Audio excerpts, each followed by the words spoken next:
1879. The Wyoming high country was no place for the soft. Winter arrived in October and did not release its grip until May.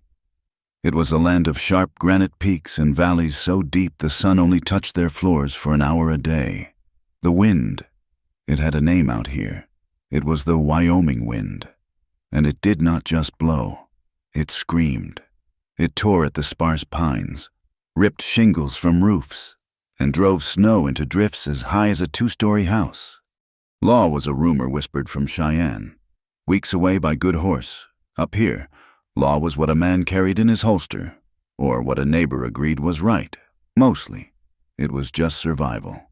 The cold was the real sheriff. It judged all men equal. It found the weak, the unprepared, and the unlucky. And it took them. It froze the marrow in their bones and left their bodies stiff for the wolves. This winter was worse than most. The old-timers said it was the kind of cold that settled deep, the kind that killed cattle standing up and made a man wonder if God had forgotten this part of the map entirely. Into this land, Clara came. She was 19, from Kansas. She knew flat land that went on forever. She knew heat that shimmered and dust that caked your throat. She did not know this. This vertical frozen world was a nightmare. She was supposed to be a bride. She had been for almost 8 hours. Her father, a good man broken by 2 years of drought and 1 year of locusts, had made a deal. He had a debt he could not pay. A man named Abner Thorne, a widower with a sprawling ranch in the Wyoming Territory, had offered to clear it. He did not want the failed farm in Kansas. He wanted Clara. The wedding was a crime committed in daylight. It took place in the cold front parlor of Abner Thorne's sprawling, empty ranch house. Thorne. He was a man carved from old, sour wood. Near 60 years of age, twice a widower, with lands that stretched farther than a man could ride in a day, and a reputation for breaking horses and hands with the same casual cruelty. His knuckles were thick, his beard stained with tobacco, and his eyes, small and dark, had looked at her with the same flat assessment he gave his cattle. Clara stood beside him, a ghost in a white silk dress her mother had worn, now altered for her. She was a ghost at her own funeral. The parlor smelled of stale cigars, old leather, and Abner Thorne himself. The preacher, a nervous man drinking Thorne's whiskey in the corner, rushed the words. Clara's father stood near the door, his hat clutched in his hands, his eyes fixed on the floor. He had traded her, traded his only daughter for the erasure of a $500 debt, for seed grain, for the survival of his own failed patch of dirt. He had not met her eyes in a week. Clara felt nothing. The numbness was a mercy. She had wept for 3 days when they told her. She had pleaded. She had screamed. Now, there was only ice inside her, a cold that matched the frost on the window panes. "And do you, Clara," the preacher mumbled. She watched a single snowflake trace a meandering line down the dirty glass. It was so quiet. "Clara," Thorne's voice was a gravel pit rumble at her ear. His hand, which had been resting on the small of her back, moved. It clamped down on her wrist. The grip was not affectionate. It was ownership. It was the grip a man used on a stubborn mule, a warning and a promise.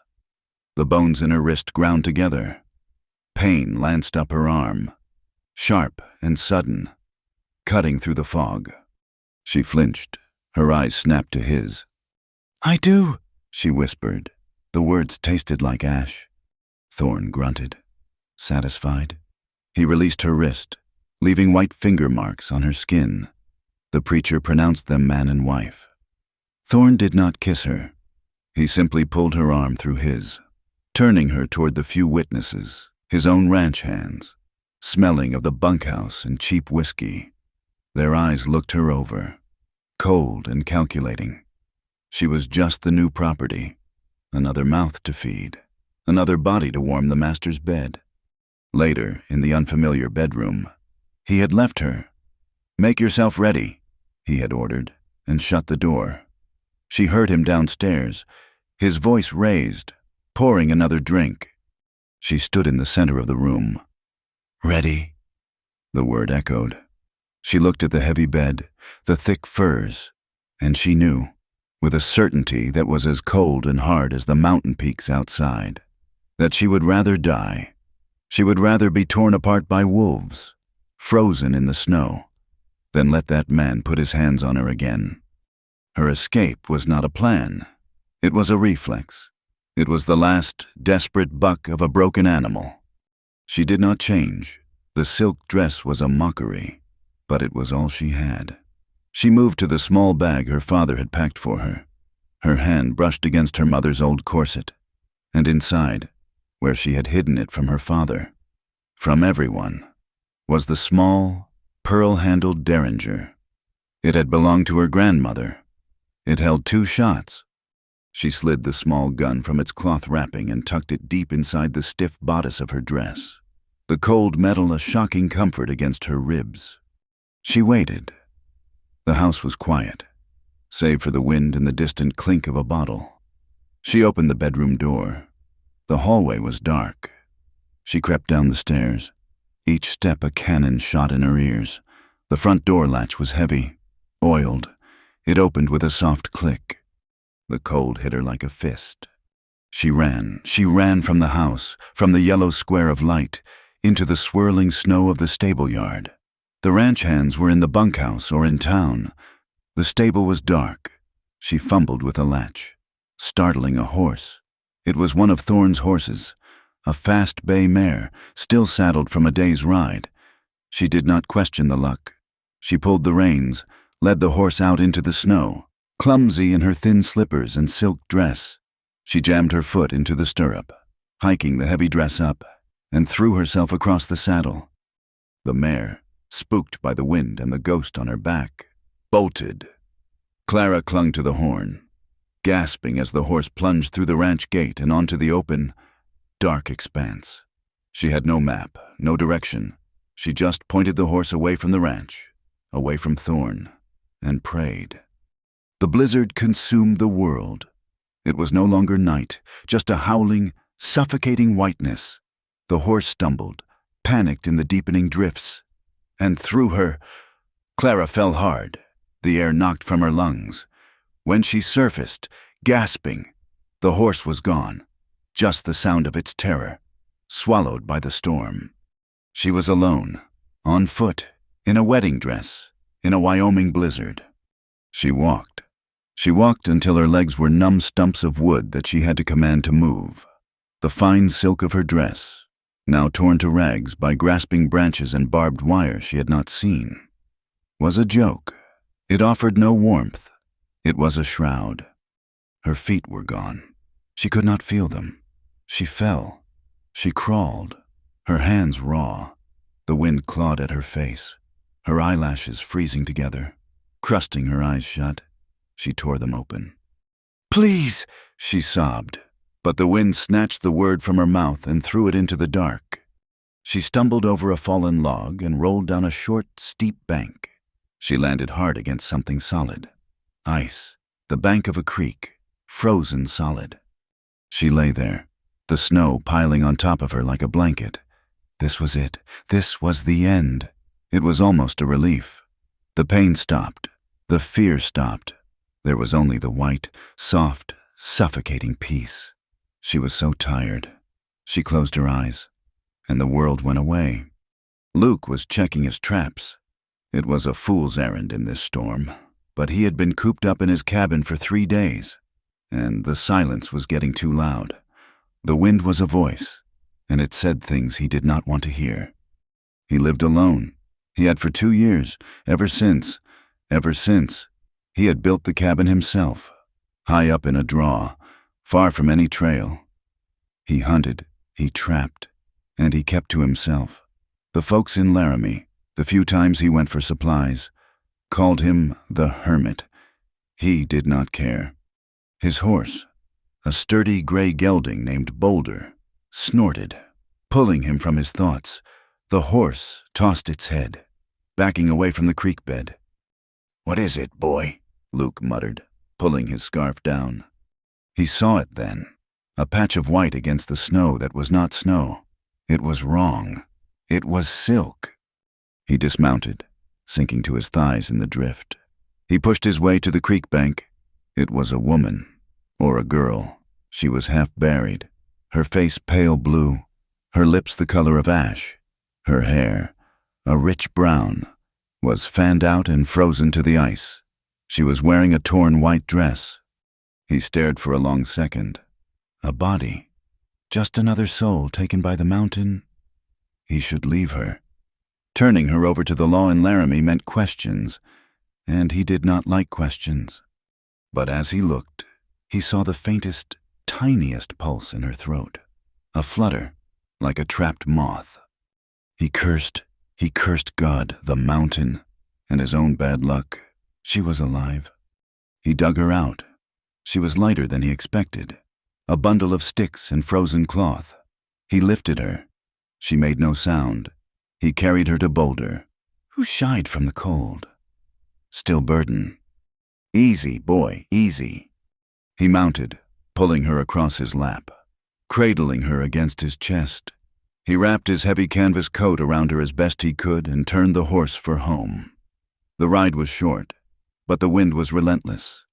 He shielded her face with his own body, his beard freezing to her icy hair. He could feel no breath. He was carrying a corpse, but one with a stubborn, flickering heartbeat. He kicked the door of his cabin open and carried her inside. The small, one-room cabin was dark, but the embers in the stone fireplace glowed. He laid her on the thick bearskin rug before it, the one place in the room free of drafts. He piled wood onto the embers, blowing them to life. Flames roared up the chimney. The heat began to fill the small space. He turned back to her. She had not moved. He knelt, putting a hand to her face. She was so cold it burned his skin. He knew what he had to do. He had seen it with calves born in blue northers. He had saved a trapper once. Years ago, the same way. He tried to unbutton the dress. The silk was frozen solid. The buttons, tiny pearls. Impossible for his thick, cold fingers. He went to his table, grabbed his skinning knife, and returned. He hesitated for only a second. Then, carefully, he sliced the dress open. From her throat to her waist, he peeled the ruined, icy fabric away. Underneath, she wore a corset. It was a cruel thing of whalebone and steel, and it too was rigid with ice. He worked at the laces, his fingers clumsy. He cursed softly, finally cutting the laces with the knife. The corset sprang open. Tucked inside, against her ribs, was a small, pearl-handled derringer. Luke paused. He looked at the tiny, almost comical gun, then at her face. It was a lady's gun, a gun for hiding. He took the weapon, checked that it was capped, and placed it high on the mantel, well out of reach. He cut away the rest of it, the chemise, the stockings, the thin slippers, all of it frozen, stuck to her blue-white skin. He worked fast, not looking at her as a man looks at a woman, but as a stockman looks at a creature he is trying to save from the frost. When she was bare, he saw the bruises, dark, angry marks on her left wrist, a shadow on her throat, just under her jaw, that looked like fingers. He stopped. His breath hitched. He looked at the bruises, then at the ruined wedding dress. He understood. He did not know the story, but he understood the shape of it, and a cold, familiar anger settled in his gut. He shook it off. Survival first, questions later. He stripped off his own heavy coat, his flannel shirt and his union suit, down to his drawers. He pulled the thickest wool blankets from his cot. He lay down on the rug beside her, the heat from the fire scorching his back. He pulled her stiff, icy body against his. It was a shock, like embracing marble. He pulled the blankets over them both, tucking them in tight, sealing out the drafts, creating a pocket of shared air. He held her. He held this frozen stranger, his own warmth fighting her deathly cold. He rubbed her back, her arms, his rough hands chafing her skin, trying to force circulation. It was a grim, desperate intimacy. He could feel the smallness of her, the fragility of her bones under his hands. He smelled the faint, clean scent of soap beneath the ice and the fear. He closed his eyes and just held on, pouring his own life's heat into her, waiting for the first shiver. It was the only way.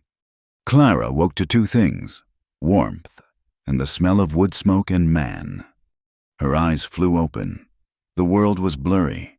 A low ceiling of rough-hewn logs, firelight flickering on wood. And weight, a heavy arm across her waist, a solid, warm body pressed against her back. She was naked. The panic was instant, acidic, choking her. It was Thorn. He had found her. The wedding night, the thing she had fled, was happening. She had failed. She screamed. It was a raw, thin sound, like a rabbit in a snare.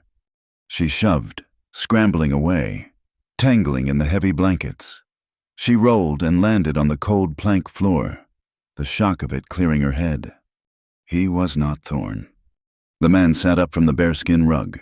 He was big, dark-haired, with a beard thick with frost that was now melting in the heat. He wore only his drawers, his chest broad and scarred. His eyes were not cruel like Thorn's. They were nothing. They were just tired, deeply tired. Clara's eyes darted around the small room. Fireplace, table, cot, and on the table, next to a half-eaten loaf of bread, was a knife. She lunged for it. She grabbed the wooden handle and spun, pressing her back against the rough-cut table. She held the knife out, her hands shaking so badly she could barely keep her grip. The heavy blanket pooled around her waist. "Stay back!" she hissed. Her voice was cracked, raw. "Do not touch me!" The man slowly raised his hands, palms out. He did not get up from the rug. He just watched her. "Easy," he said. His voice was low, rough from disuse. "I am not going to hurt you." "Where am I? Who are you?" "Name's Luke. This is my cabin. You are in the Laramie Mountains. I found you by the creek. You were near frozen." She looked down at herself, naked under the blanket she had managed to pull around her shoulders. She saw the pile of her silk rags near the hearth, steaming as they thawed. "You," she stammered, her teeth chattering violently now. "You undressed me?"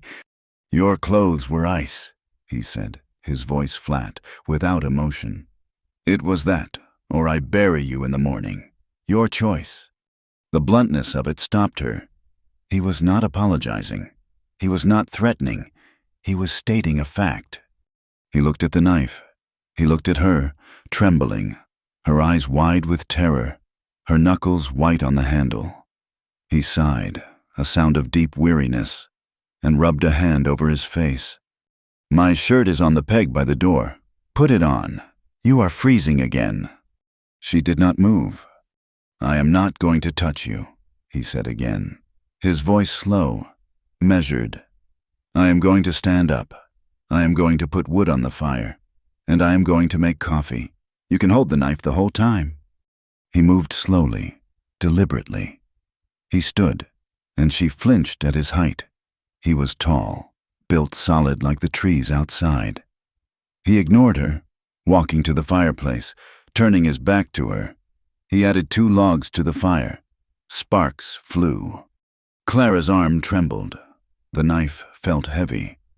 She looked at this stranger, at the cabin that was a cage, and at the howling white fury outside the single window.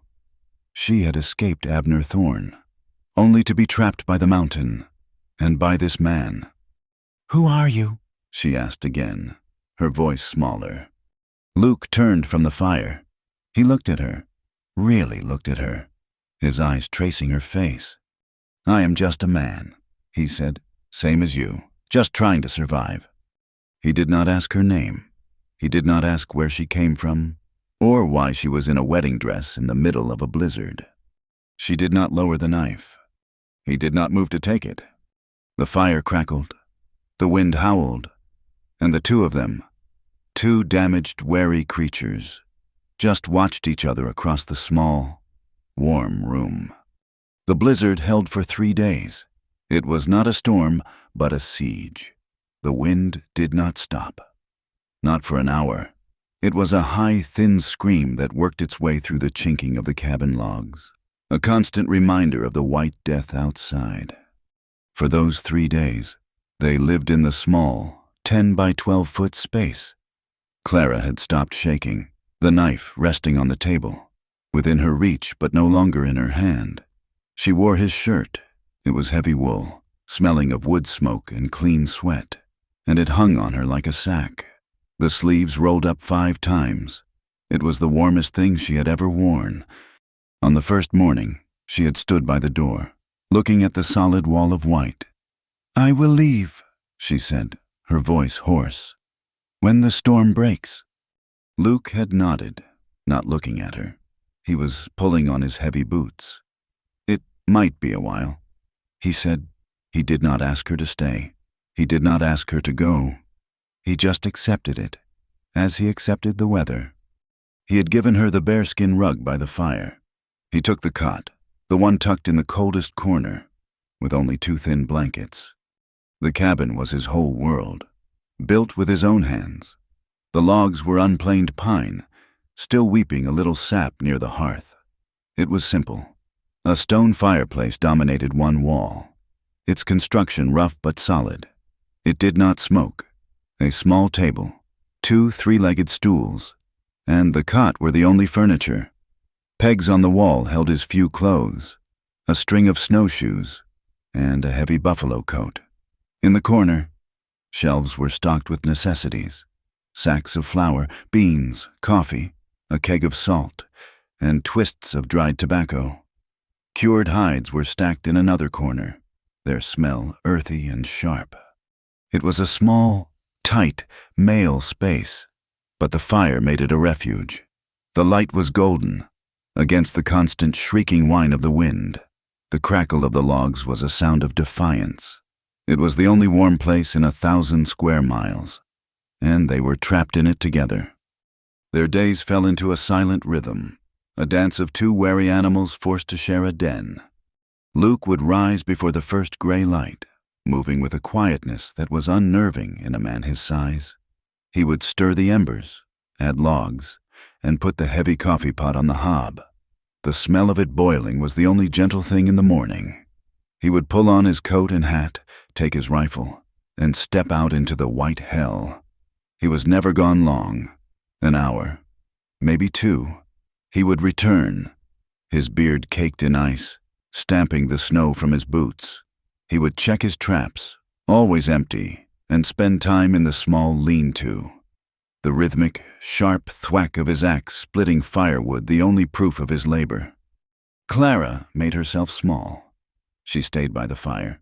She found his meager supplies and did the only thing she knew how to do. She cooked. She took the hard, jerked venison and boiled it for hours with a handful of dried beans until it was a thick, passable stew. She mixed flour and salt and water and cooked flat, dense biscuits in the cast-iron skillet. They ate at the small table, in silence. The scrape of her tin spoon against his tin plate was deafening. They never looked at each other, not directly, but they watched. She watched him when he thought she was not looking. She watched his hands. They were large, scarred, the knuckles split and healed over. They were brutally capable. She had seen them split an 8-inch log with one clean strike. She had also felt them, in that first, frozen moment of waking, holding her with a heat that was almost terrifying. He was a man of absolute physical confidence. But his eyes were old. They were gray, like the winter sky, and held a deep, settled sadness she could not name. He watched her. He watched her hands, pale and fine-boned. As she stirred the pot, they were hands that had never done this kind of work. He watched her as she stared into the fire, her profile etched by the light. She was beautiful, but it was a beauty that was bruised and terrified. She moved like a deer, ready to bolt at any sudden sound. He took care to move slowly, to place the logs on the fire gently, to not slam the door. He did not know her name, and he did not ask. She was just the girl. A piece of frozen trouble the storm had dumped on his hearth. The second night, the nightmare came. Clara slept, but it was not rest.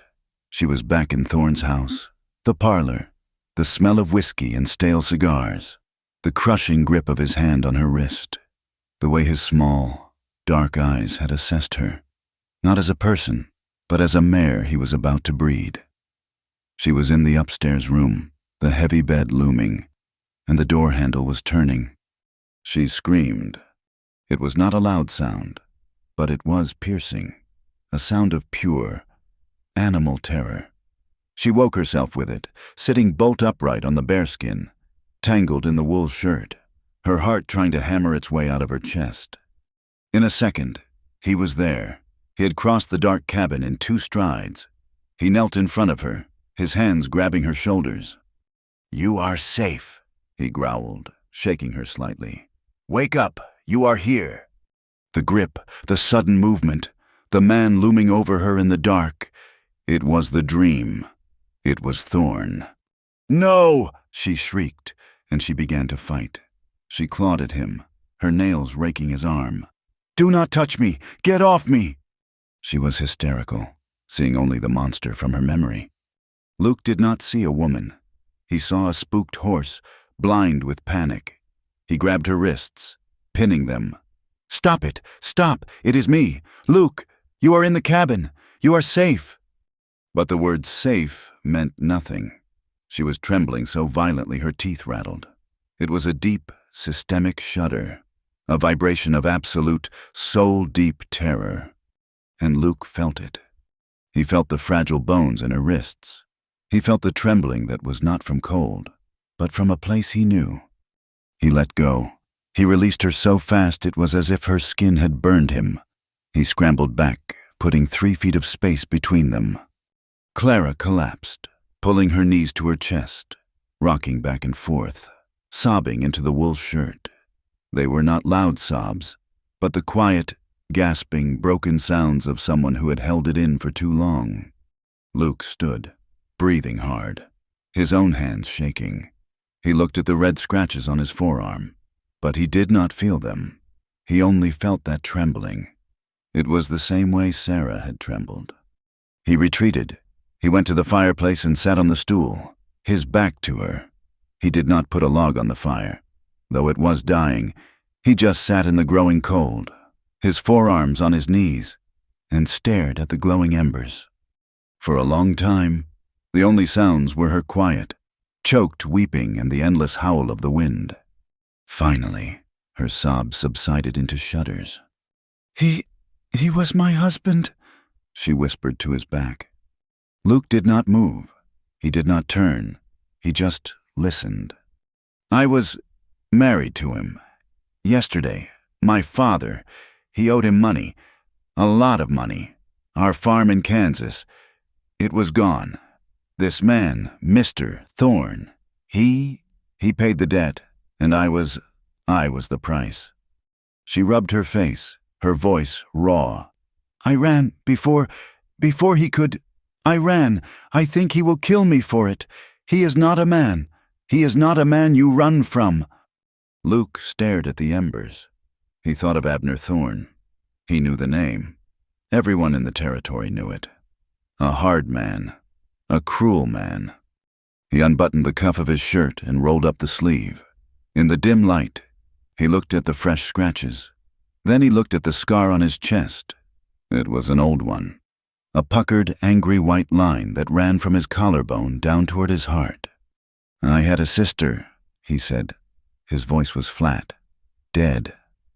Younger than me, Sarah. She married a freighter from Cheyenne. Seemed like a decent man. Gave her presents. Smiled a lot." He touched the scar, a gesture he did not know he was making. "I went to visit them. Maybe 6 months after, she had a bruise on her face. Said she fell. A week later, he broke her arm. Said she fell down the stairs. I was young, full of fire. I went to their house. I told her to pack. He came home." He paused, the memory playing out in the dark cabin. He was drunk. He laughed at me. He told me she was his property, to do with as he pleased. So I hit him. I hit him until he stopped moving. He got me with a boot knife, right here. He tapped the scar. I nearly bled out, but I did not care. I grabbed Sarah, and I took her home, back to our pa's ranch. I thought I had saved her. He leaned forward, the firelight catching the bleakness in his eyes. She was quiet, too quiet. She would not talk about it. She just sat and stared. We all thought she just needed time. Time to heal.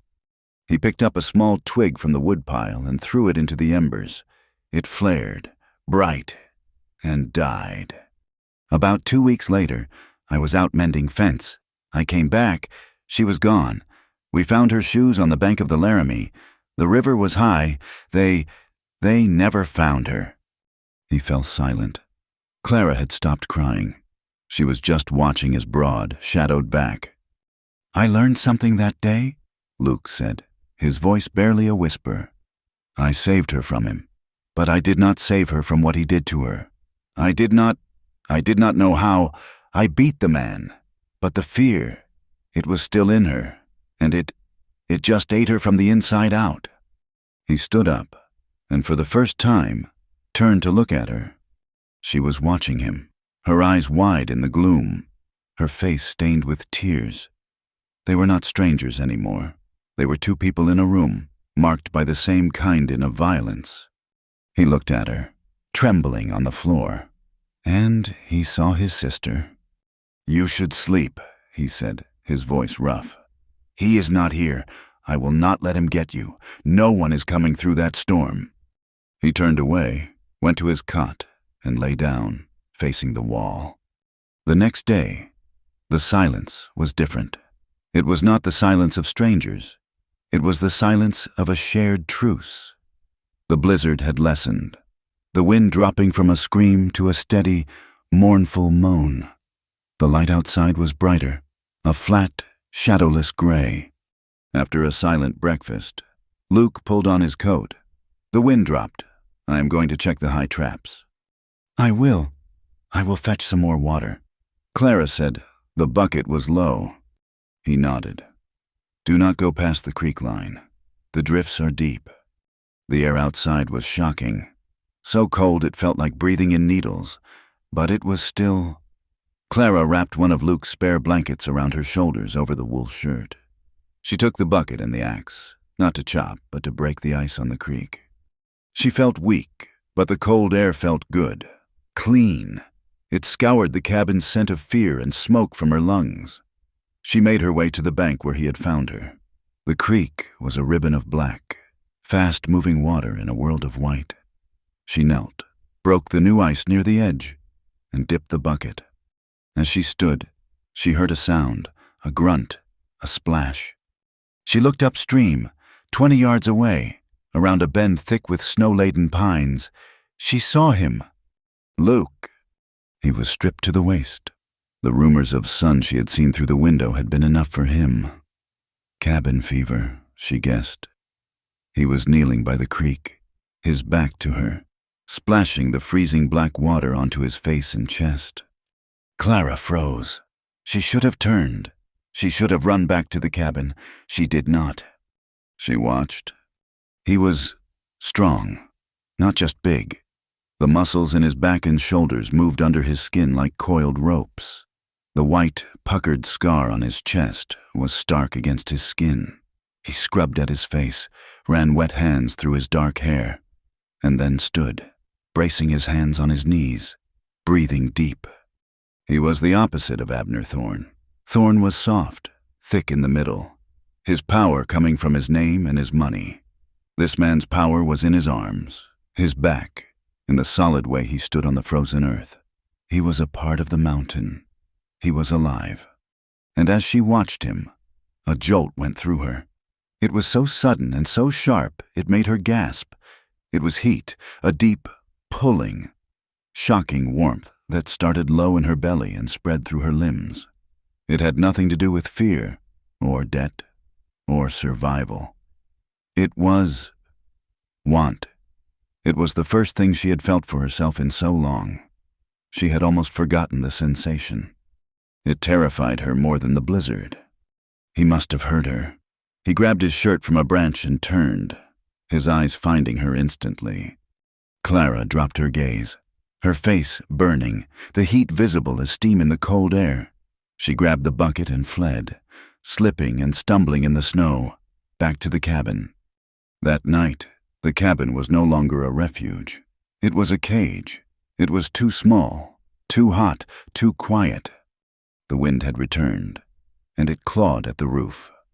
They ate the stew, the silence stretching so tight it hummed. Every move he made. She felt, every time she breathed, he seemed to listen. She was intensely, painfully aware of him, of the way his shirt felt on her skin, of his smell, of the memory of his body, half naked by the creek. After they ate, he went to his usual spot on the stool, pulling a whetstone from his pack. He began to sharpen his skinning knife. The sound was a rhythmic, metallic shing, shing, shing. It grated on her nerves. She was sitting on the bearskin, her knees drawn up. She was trying to mend a tear in the knee of his spare trousers, her fingers clumsy with the crude needle. She could not stand it, the sound, the silence, the waiting. She was waiting for Thorn to come.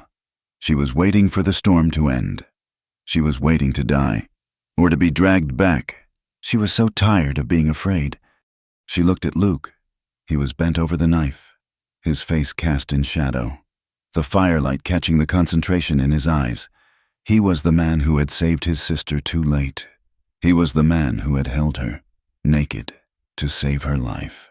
He was the man she had seen by the stream. She stood up. The shing sound stopped.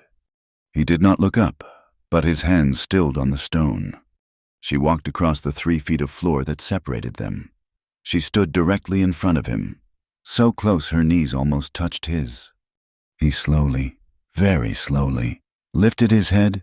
His gray eyes met hers. They were wary.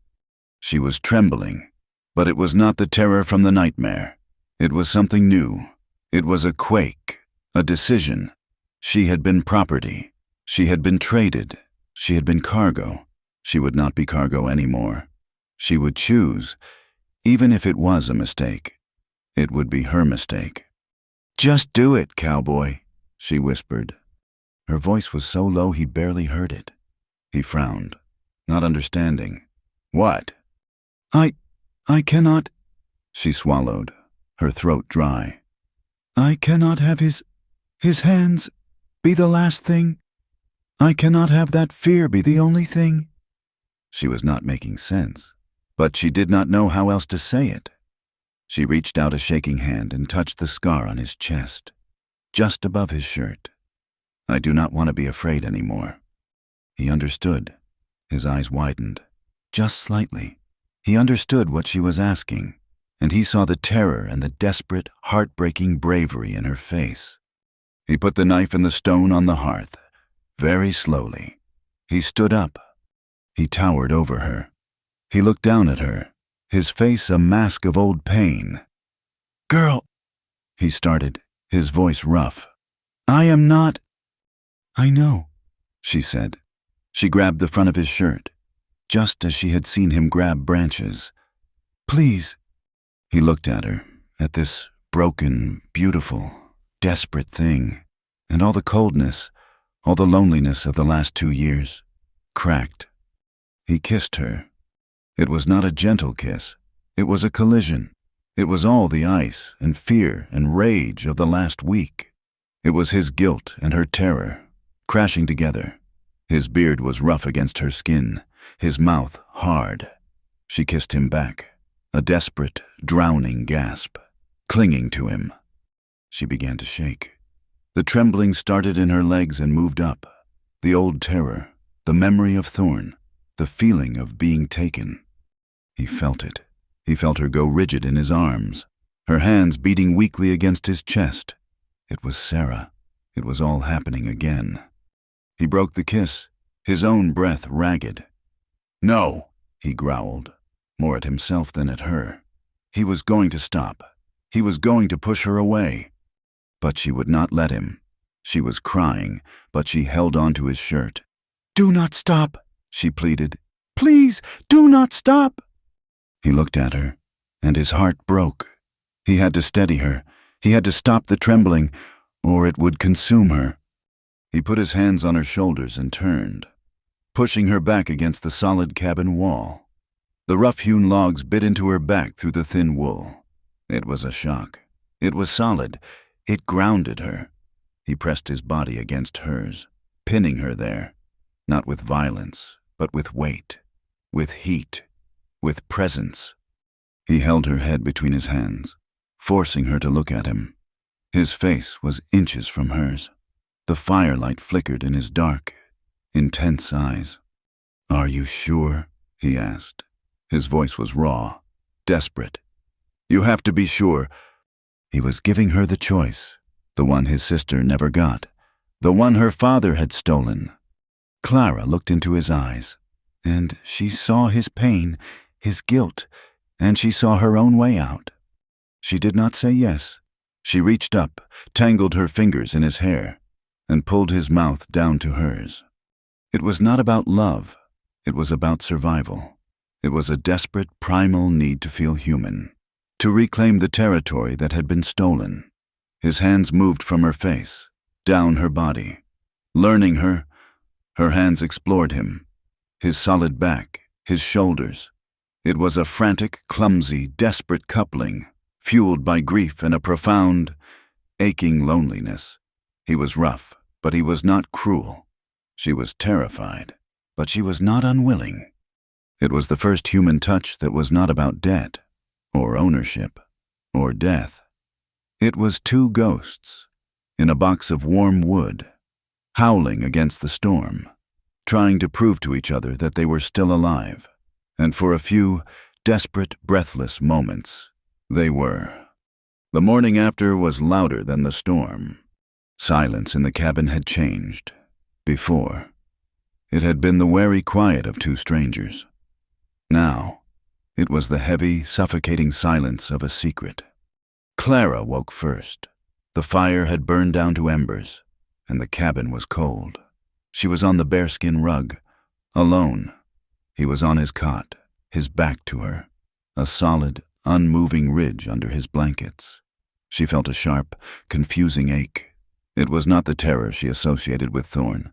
It was a new, hollow soreness, a physical reminder of what had passed, and with it, a hot flush of shame. She had begged him. She had pulled him to her. She, who had fled a man's touch, had demanded it from another. She dressed quickly, her fingers fumbling with the buttons on the mended trousers he had given her. His wool shirt still carried his scent. It felt different now. It was no longer a shield. It was an accusation. He rose a minute later. He did not look at her. He moved with a stiff, deliberate anger. He pulled on his boots, kicked the logs in the fireplace with more force than necessary, and went outside. Clara flinched at the slam of the door. She was alone, and the warmth of the night felt 1,000 miles away. He had taken what she offered, and now he despised her for it. She was what Thorn had tried to make her, a thing to be used. When he returned, he carried firewood stacked to his chin. He dropped it into the wood box, the crash making her jump. He still did not look at her. He grabbed the coffee pot, filled it, and jammed it onto the hob. The storm broke. He said, his voice was flat, dead. The same voice he'd used when he spoke of his sister. I can leave," she whispered, her throat tight. Luke finally looked at her. His gray eyes were cold, closed. "You will not last 10 minutes. The wind stopped, but the temperature dropped 20 degrees. It is clear, and it is killing. You stay until the thaw." It was not an invitation. It was a sentence. He left again, this time with his rifle. He was gone for 6 hours. Clara did not just cook. She scrubbed. She scrubbed the skillet until her knuckles were raw. She scrubbed the table. She swept the floor. She tried to erase the night, to erase her own scent from the air, to make herself invisible. When he returned, a rabbit hanging from his belt. They ate in the humming silence. They were two people on opposite sides of a canyon. The night had happened, and there was no bridge back. They lived that way for a week. The silence was a third person in the room, a cold ghost. They perfected the art of not touching. They passed each other in the 10 by 12 space like magnets repelling. If his hand brushed her arm as he reached for the salt, they both recoiled. He slept on the cot. She slept by the fire. Neither of them slept well. Then the thaw came. It was not spring, but a reprieve. The sun shone, bright and watery. The deep drifts began to crust and sink. The creek, which had been a black ribbon, widened, its roar growing louder. The work of survival had to resume. "The chinking is shot," Luke said one morning, pointing to the south wall.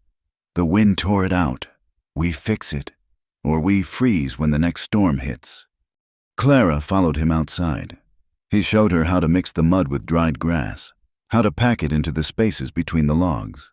It was cold, filthy work. Her fine Kansas hands, already chapped, began to crack and bleed. She did not complain. She worked, her head down, grateful for the labor. Their hands were inches apart, packing the mud, his broad and scarred, hers small and bleeding. He saw. He stopped, went inside, and came back with a pair of his work gloves. They were stiff, massive. He tossed them at her feet.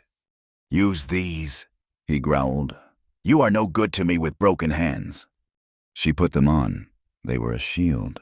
But inside, they were worn soft from his use, and they were warm. He decided she was a liability. She was weak, she was slow, and she could not protect herself. His anger at the night, his guilt over Sarah, manifested as a harsh, impatient tutelage. "You are going to learn," he said one afternoon. He shoved his rifle into her hands. It was heavy, the metal cold. It smelled of oil and death. "I do not want to," she said, her voice small. "I do not care what you want. Thorn is out there. Wolves are out there. I am not always here. You will learn." He set up a tin can on a log, 30 yards away. "Put the stock to your shoulder. Tight." She did. He clicked his tongue. "No, not like a lady holding a teacup.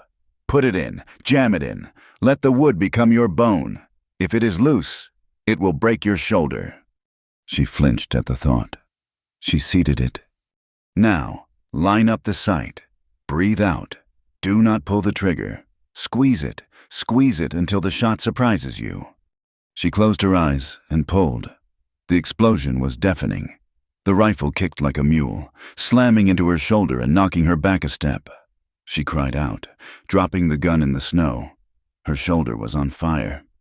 The can was untouched. "I told you," he said, his voice void of sympathy. "I told you to hold it tight. You did not listen. Pick it up." "It hurts," she whispered, tears of frustration stinging her eyes. "Good. Pain teaches." He looked at her, and his face softened, just for a second. "It will hurt worse if you miss. Pick it up. Again." She did. She fired and missed. She fired and missed. Her shoulder was a mass of purple bruising. She hated the gun. She hated him. "You are thinking about the kick," he said. "You are thinking about the noise.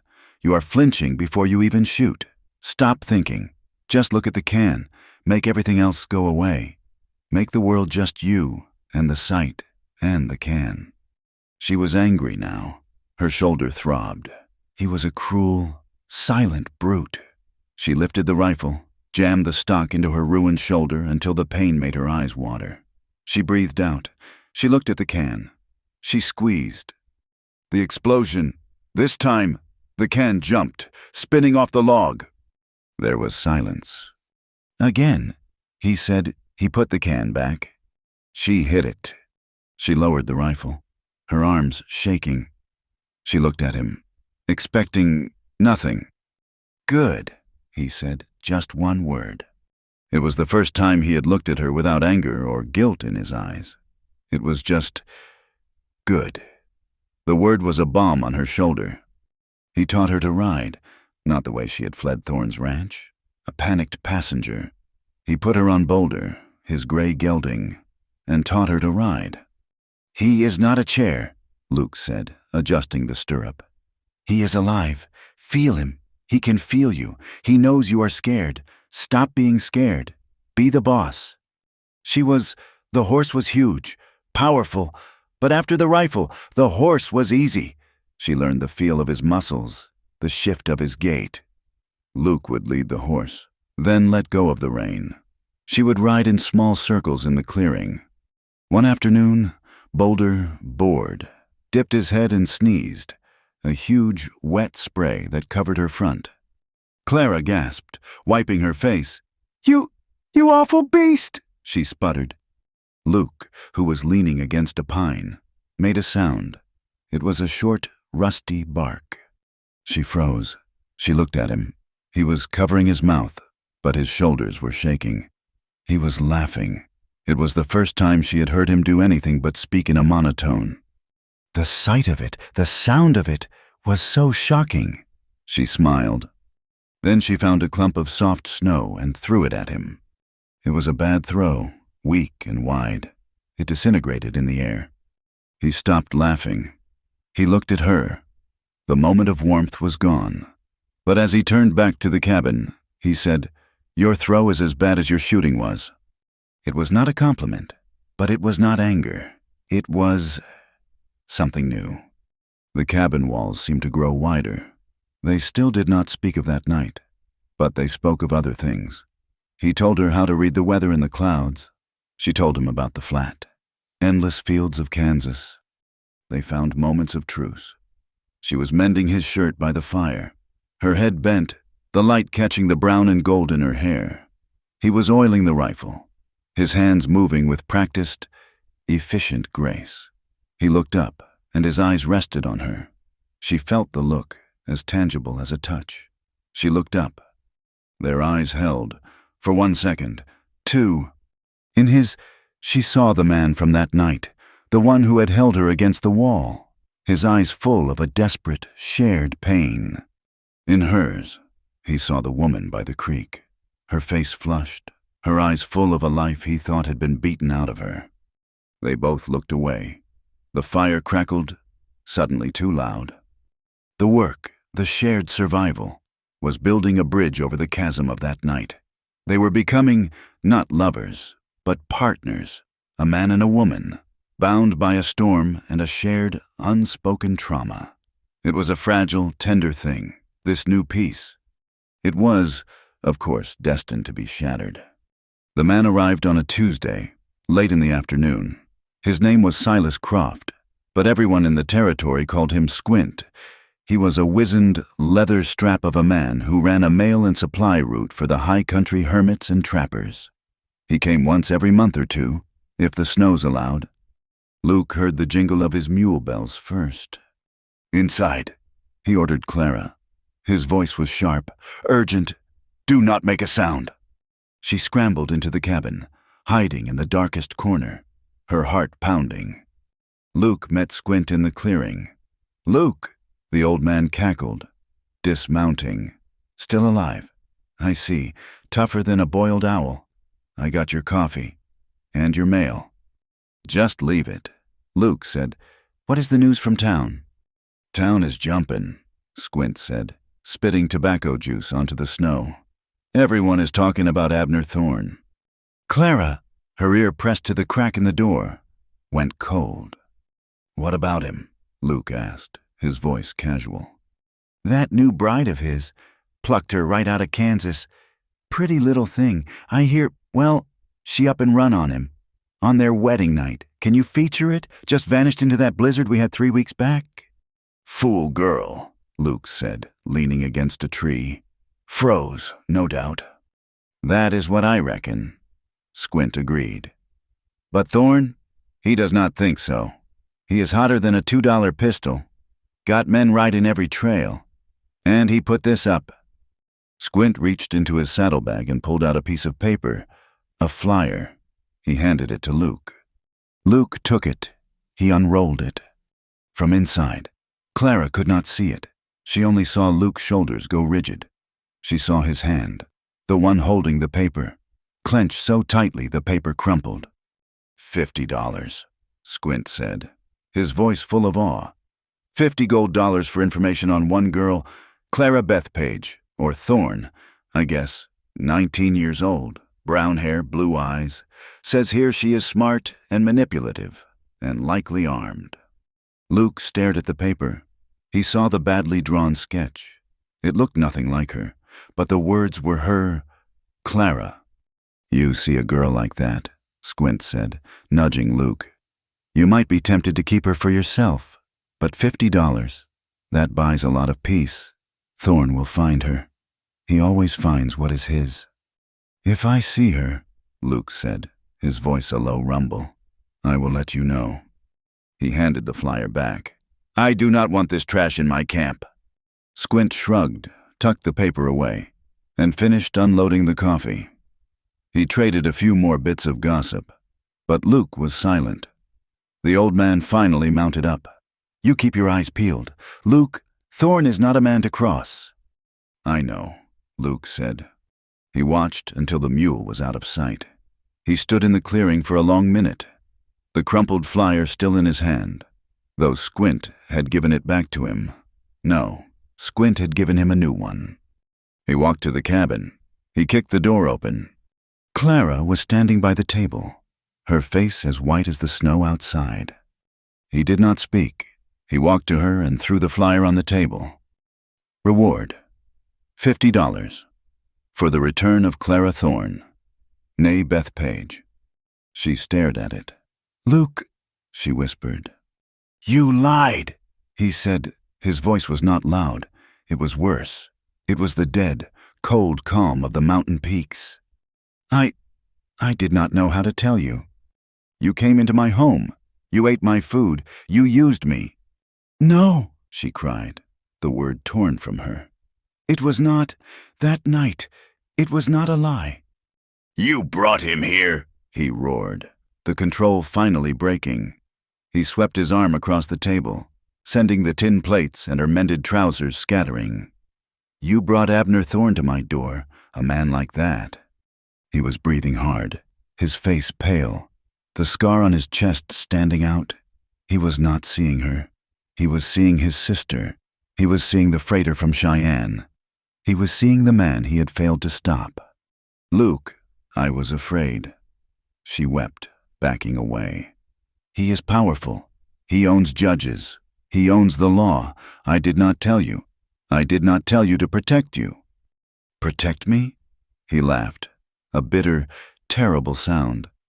You protected me by making me a target, by hiding in my home while he offers gold for you. They will find you, and they will find me, and they will hang me for a horse thief and a kidnapper. I have to go, she said, the panic setting in. She saw it now. She had not just ruined her own life. She had ruined his. She had brought the monster to his door. She ran to the cot, grabbing the thin blanket. I will go. I will leave now. I will tell them I never saw you. He watched her, his face dark. His anger was a shield, protecting the raw, terrified part of him that saw his world ending. He had built this life, this quiet, empty fortress, to keep the memory of Sarah at bay. And this girl, this Clara, had torn it down, log by log. He felt used. He felt tricked. He thought of their night, of her desperation. He thought it was about them. He was a fool. It was about her, using his strength to hide. Luke, please, she begged, clutching the blanket. It is dark. Just let me have the blanket, and some food. He strode to her, ripped the blanket from her hand, and threw it to the floor. You will take nothing, he said, his voice laced with ice. You came with nothing. You will leave with nothing. You cannot, she whispered, her eyes wide with terror. It is night. It is cold. I will die. You should have thought of that before you lied, he said.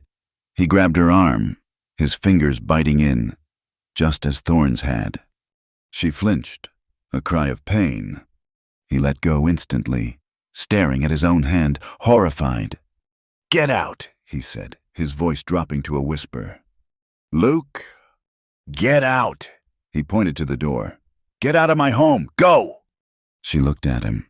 The man who had taught her to shoot, who had laughed, who had held her as if she were the only thing in the world, was gone. This was a stranger, his eyes full of the same cold fury she had fled. She had escaped Thorn, only to be killed by his ghost. Clara stopped crying.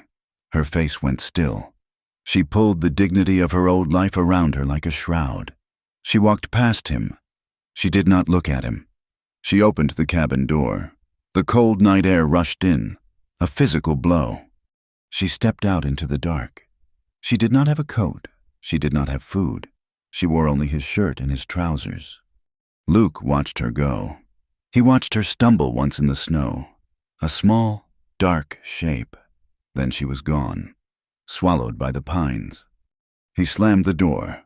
The bar dropped with a heavy, final thud. Silence. The cabin was his again, empty, safe. He was shaking. He went to the fire, his rage so potent it made him sick. He sat on the stool, staring into the flames. He had done the right thing.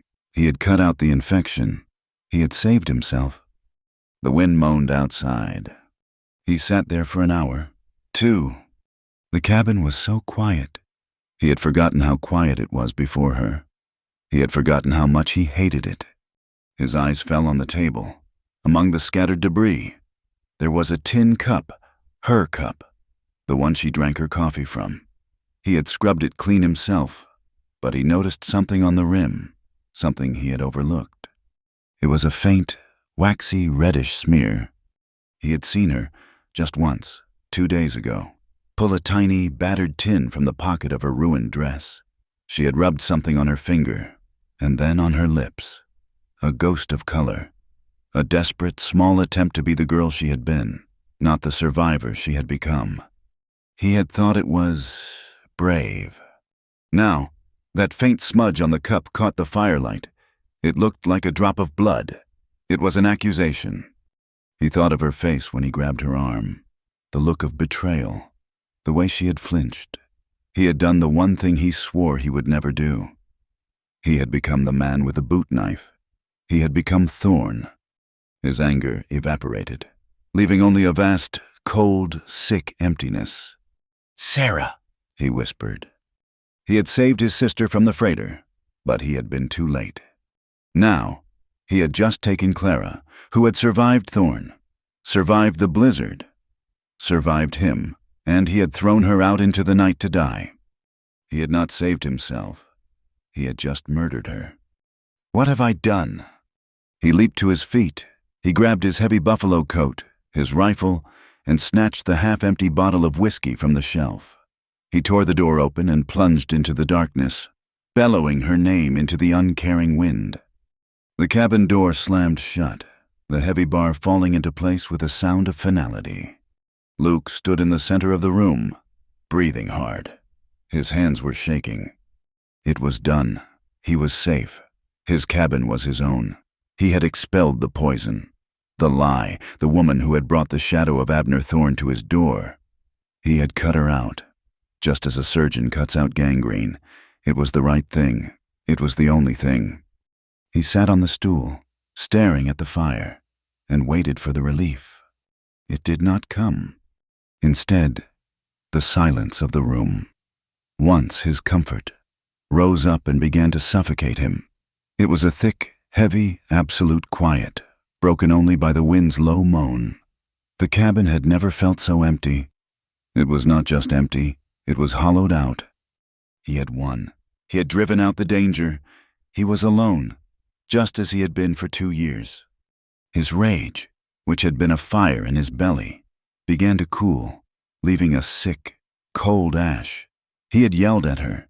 He had grabbed her. He had seen her flinch from him just as she flinched from the memory of Thorn. He, Luke, had become the thing he despised. His gaze drifted to the table. In his fury, he had swept it clear.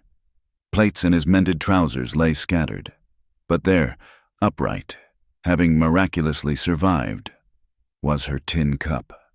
He stared at it. It was just a cup, but it was her cup, and on the rim, he saw it, the faint, reddish, waxy smudge, the tiny, desperate trace of her lip stain. It was the smallest, most human, most feminine thing in his harsh, rough-hewn world. It was the sign of the woman who had tried to feel like a woman again. Not just a survivor, the woman who had, 2 days ago, shyly mended his trousers. The woman who had, last week, hit the tin can with his rifle and looked at him with such fierce, stubborn pride.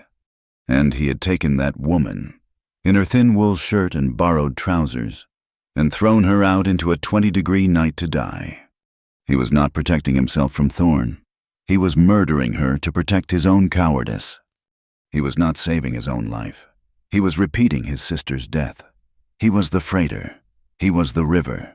He was the thing that let the fear win. "Sarah," he whispered. The name was a confession, a prayer. No. He did not just stand. He exploded. He grabbed his heavy buffalo coat from its peg. He grabbed the rifle. He grabbed the bottle of whiskey from the shelf. Not for him, but for her. He did not bother with the door bar. He kicked the door open, the wood crashing against the outer wall, and ran into the night. He saddled Boulder in a frantic, fumbling haste, his frozen fingers clumsy on the cinch. He did not take time to think, to plan. He just rode. "Clara!" he bellowed. His voice was ripped away by the wind. "Clara!" He rode toward the creek, the place he had found her the first time. The moonlight was brilliant, turning the snow-covered world into a landscape of blinding white and shadows as black as wells. The cold was a physical thing, a creature with teeth that bit at any exposed skin. He found her tracks. They were small, stumbling. They led away from the creek, upstream, toward the high country. She was not trying to get to a road. She was just running from him. He spurred Boulder, the horse plunging through the chest-deep drifts. "Clara!" He followed the tracks for an hour. They led up a steep incline, a narrow game trail he used for his high traps. The snow here was treacherous, piled in deep drifts against the rock face. He was not thinking about the mountain. He was thinking only of the small, dark shape he had last seen, walking into the woods. He pushed the horse harder, up the last steep switchback. He heard the sound before he felt it. It was not a loud crack, like a rifle. It was a deep, guttural groan. It was the sound of the mountains shifting, of 1,000 tons of snow and ice giving way. "No," he whispered. He looked up. The moonlight caught it. The entire upper ridge was moving. A white wave, a solid wall of snow, was detaching itself. The avalanche. "Back!" he roared, pulling on Boulder's reins. The horse screamed, rearing, its eyes white. There was no time. The roar was deafening. A freight train of white death coming down the mountain. Luke did not even have time to curse. The wall hit them. It was not like being buried. It was like being struck by a solid object, a fist the size of a house. He was ripped from the saddle. He felt Boulder go down, a terrible horse scream swallowed by the noise. Then it was just chaos, a churning, suffocating, crushing whiteness. He was turning, tumbling, unable to breathe, his lungs filled with ice. He felt a sharp, searing pain as his shoulder struck a rock or a tree buried beneath the snow. Then the world stopped moving, and everything went dark. He woke to silence, a ringing, painful silence, and pressure. He was buried. Panic, hot and acidic, flooded him. He could not move. He was encased in snow that had set like rock. He could not breathe. He thrashed, a single, convulsive movement, and his head broke the surface. He gasped, sucking in the painfully cold, clear air. He was alive. He clawed his way out. The snow was packed tight. It took him 10 minutes, his arms screaming in protest, his shoulder a dull, throbbing fire, to pull himself free. He stood, shaking, in the moonlight. The world was changed. The trail was gone. The ridge was gone. There was just a new, gentle slope of white, littered with shattered pines and the dark shapes of rocks. "Boulder," he whispered. He looked around, frantic. 20 yards away, a dark shape snorted and struggled. The horse, he was alive, buried to his neck, but alive. Luke stumbled and slid down the slope to his horse, digging with his bare, raw hands to free the animal's legs. Boulder was terrified, but miraculously unbroken. Luke leaned his forehead against the horse's warm, trembling neck, his own body shaking so badly he could barely stand. He had almost died. He had been spared.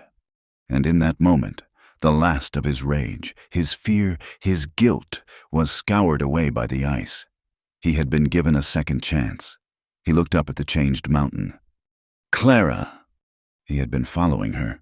She was up here, somewhere, under this. The realization hit him harder than the avalanche. He had not just thrown her out. He had sent her straight into a death trap. He pulled himself into the saddle. He had no plan. He had no tracks. He had nothing. He just pointed the horse uphill, toward the place he thought she might have gone. He rode, not calling her name, just scanning the shadows, his eyes aching from the cold. He searched for 2 hours. The moon began to sink. The air grew colder, the killing cold that comes before the dawn. He was hopeless. She was gone. He had lost her, just as he had lost Sarah.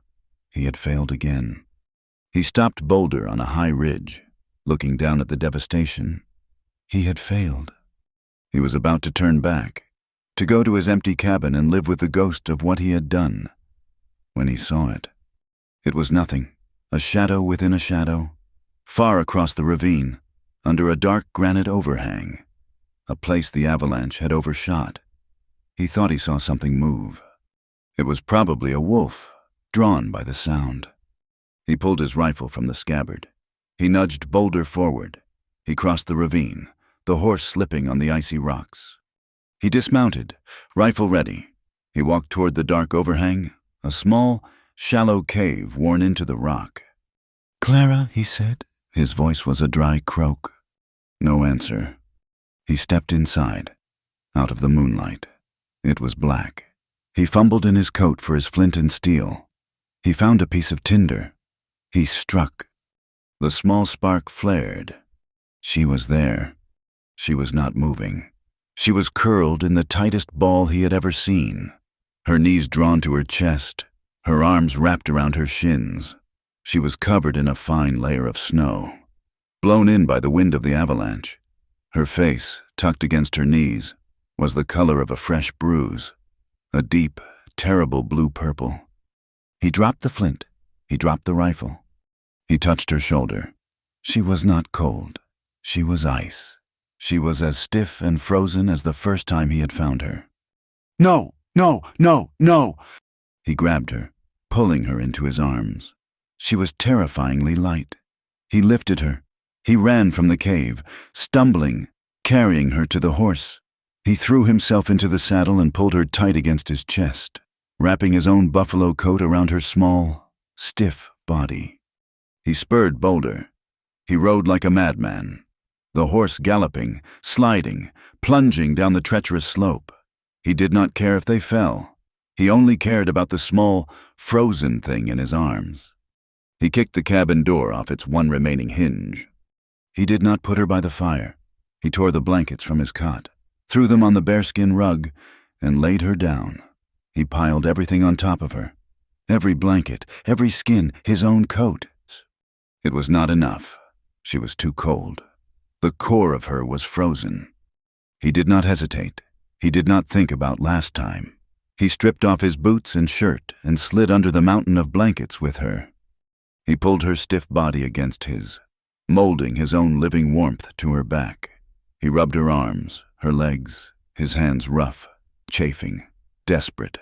He forced her frozen hands under his arms, against his skin. He tucked her icy feet against his belly. He had to swallow. Clara, you stay. Do you hear me? You stay. Do not you dare leave. I am sorry. I am so sorry. Clara, I was a fool. I was afraid. You stay. You fight. He held her all night. He held her as the fire roared, as the first gray light of dawn crept through the broken doorway. He held her, pouring his own heat, his own life, his own desperate will into her. He did not sleep. He just held on, waiting for the first shiver. It came with the sunrise. It was a small, violent tremor that ran through her, then another. He held her tighter. "That is it," he whispered, his voice raw, his own teeth chattering. "That is it. Fight! Fight me!" She began to shake violently, her whole body convulsing as the warm blood fought its way back into her frozen limbs. It was a terrible, agonizing process. She moaned, a low, animal sound of pure pain. "I know," he soothed, rubbing her back. "I know. It hurts. I have got you. I am here. It is Luke. I have got you." He held her for another hour, until the shivers subsided into a fine tremble. She turned in his arms. Her eyes opened. They were blurry, unfocused. She stared at his face, inches from hers. She was not afraid. She was just confused. "Luke?" she whispered. Her voice was a dry rustle. Tears sprang into his eyes, hot and sudden. He had never been so relieved in his life. He closed his eyes, his forehead resting against hers. "I am here," he choked out. You came," she whispered. "I am sorry," he said, the words tearing out of him. "Clara, I am so sorry. I was a monster. I lied," she whispered, her own eyes filled with tears, which slid, hot, onto her cold cheeks. "I lied to you. I put you in danger." "I do not care," he said, his voice fierce. He pulled back so he could see her. "I do not care about Thorn. I do not care about the $50. I only care that I did the same thing. I let the fear win. I am sorry. Clara, I am so sorry." She looked at him, at the raw guilt in his eyes, at the exhaustion, at the tears on his rough beard. She saw the man from that first night, the one who had told her about his sister. She lifted a trembling hand, her fingers still numb, and touched his face. "Luke." It was the first time she had said his name with such tenderness. It broke him. He gathered her closer, and he just held her. They did not speak. They lay tangled in the blankets on the floor, and for the first time, they both cried. Not in fear or in rage, but in a profound, shattering relief. They had both, in their own way, been brought back from the dead. They lay there until the sun was high in the sky. He finally broke the silence. "We cannot stay here, Clara." She pulled back, the fear instantly returning to her eyes. Thorn, he agreed. "Squint will be back. Thorn will send men who are not old and half blind. This is the first place they will look. We cannot hide." "So I have to run again," she said, her voice flat. "No," Luke said. He sat up, pulling the blankets around her. "You are done running. We are done running." He stood, pulling on his trousers, his movements stiff. His shoulder ached from the avalanche. "What do we do?" she asked, her small voice coming from the bundle of fur. He turned to her. His face was set, resolute. "We fight." "How? You said it yourself. He owns the law." "He does not own everyone." Luke said, "I know a man in Laramie. Elias Thorne, no relation. He is a lawyer, an honest one. He helped me after Sarah. He understands. We are going to Laramie. We are going to tell him the truth. We are going to tell a judge that you were forced, that the marriage was a debt contract, not a union. We are going to get you free." She stared at him. "He will kill you. Luke, he will see you in the street and shoot you." "Let him try," Luke said. The cold, dead look was gone from his eyes. In its place was a fire she had never seen before. "I am tired of hiding from ghosts. Yours and mine." He offered her a hand. She took it. He pulled her to her feet, wrapped in the blanket. She looked around the cabin. It was a wreck. The door was broken. The floor was a mess. But it was the only home she had. Her eyes fell on the pile of rags near the hearth. The remnants of her wedding dress. The shreds of silk he had cut from her frozen body that first day. She walked over to them. She picked up the largest piece. What was once the bodice. It was stained with mud and pine resin, a symbol of her humiliation. "It is time," she said, her voice quiet. She walked to the fireplace and dropped the silk onto the hot embers. Luke came to stand beside her. He did not speak. They watched it together. The silk did not burn quickly. It curled, blackened at the edges. And then, with a small, blue flame, it flared and melted away. It turned to black, foul-smelling ash. They watched until it was completely gone. It was a funeral. It was a cleansing. Clara turned to him. "My name is Clara." She said, "Just Clara." He nodded. "Clara." He looked at her, standing in his oversized shirt, wrapped in a blanket, her hair wild, her face bruised by the cold. She was the most beautiful thing he had ever seen. "We leave tomorrow, at first light," he said. That night, the cabin was different. He had fixed the door as best he could, bracing it with a log. The room was warm again. They sat at the table, eating a quiet meal of biscuits and jerky. There was no tension. The shame was gone. The silence was not a weapon, it was a comfort. When it was time to sleep, he laid out the blankets on the bearskin rug for her. "I will take the cot," he said. He turned, but her hand on his arm stopped him. "Luke." He looked at her. "Stay," she whispered. It was not a plea. It was not a demand. It was an invitation. He looked into her eyes. The fear was gone. The desperation of that first time was gone. There was just her. He sat on the rug beside her. He took her face in his hands. He did not kiss her. He just looked at her. "Are you sure?" he asked. He had asked her this before, against the wall, in the grip of fear and desire. She smiled, a small, slow smile that lit her entire face. "I have never been more sure of anything." She leaned in and kissed him. It was not the collision of before. It was slow. It was tender. It was a discovery. It was two broken people, finally finding the healing they thought was impossible. He laid her down on the bearskin, and in the warm, golden light of the fire, they made love. It was not a frantic coupling. It was a long, slow, tear-filled act of devotion. It was not about survival. It was not about reclaiming. It was about love. He held her all night, her face tucked into his neck. Outside, the wind howled, and the mountain waited, and the shadow of Abner Thorne crept closer. But inside the small cabin, for the first time, two people who had been dead for a long time were, finally, completely, and incandescently alive.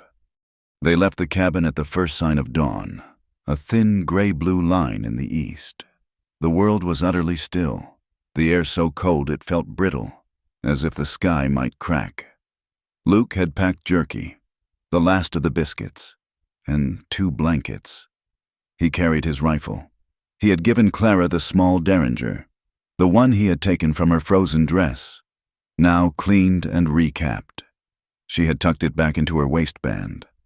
"Where is your coat?" she had asked him, as he wore only his heavy wool shirt. He had just looked at her, then at the heavy buffalo coat he had wrapped around her shoulders. It swallowed her. The sleeves hung a foot past her fingers. "I run hot," he said. He helped her onto Boulder's back. The horse was the only way she would make it. He took the reins. "We will be slow, but we will be steady. You watch the ridges, I will watch the trail. The journey down from the high country was a descent into hell. The trail was not a trail, but a memory, buried under 4 feet of snow. What the avalanche had not scoured, the wind had redrifted. For 2 days, Luke walked, breaking the trail, while Clara rode. He was a force of nature, his shoulders set, his eyes constantly scanning. He did not seem to feel the cold. They did not speak. Sound was a danger. A word could carry for a mile in the still air. Their world was reduced to the crunch of his boots in the crust, the snort of the horse, and the high, thin cry of a hawk overhead. The first night, they did not risk a fire. They found a hollow beneath a massive, snow-laden spruce, the branches creating a dry, sheltered space.